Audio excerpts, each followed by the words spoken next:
Good afternoon. I have a few things at the top and then happy to dive into your questions.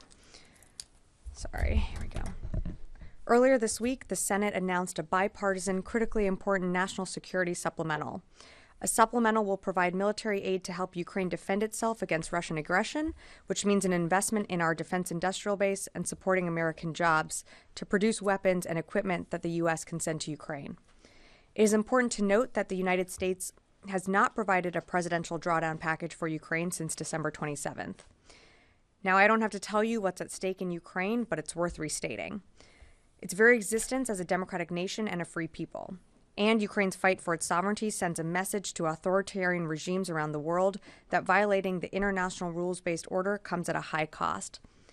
But faltering in America's support for Ukraine would send a different message, and a dangerous message. If the U.S. stops support to Ukraine, we should be clear-eyed about the repercussions. Putin is not going to stop in his quest for power and control beyond Ukraine's borders toward NATO. If Putin attacks a NATO ally, we will find ourselves in direct conflict, as we are committed to defending every inch of NATO. So let's be clear. We can do the responsible thing and pay now to help Ukraine, or we can pay much more later to counteract the gains we would hand Vladimir Putin and an emboldened Russia. And make no mistake, our adversaries and our friends are watching. China is watching how we support Ukraine in the face of Russia's overt aggression. If we falter, the PRC will be emboldened as well to take even more provocative actions in the Indo-Pacific. Our support for Ukraine is not jeopardizing the schedule and the cost of domestic programs and our commitments to the Indo-Pacific, Israel, and other critical priorities. And while we welcome the introduction of this bipartisan supplemental, the department continues to urge Congress to pass our base budget. We still do not have an FY24 budget, as you all know, and the department will be getting ready to submit our FY25 budget. As the Secretary has said, the one thing we cannot buy back is time.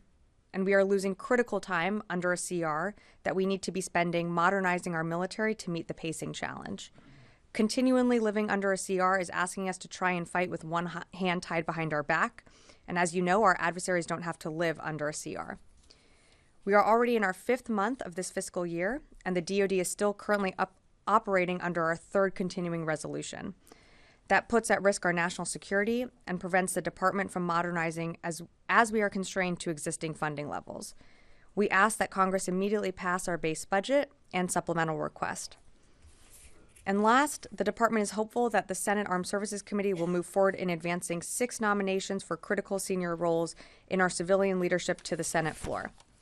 Right now, these jobs are being performed by very capable acting officials, but we need the leaders we formally nominated to be approved by the Senate so that they can support the department, our capabilities, and our men and women in uniform.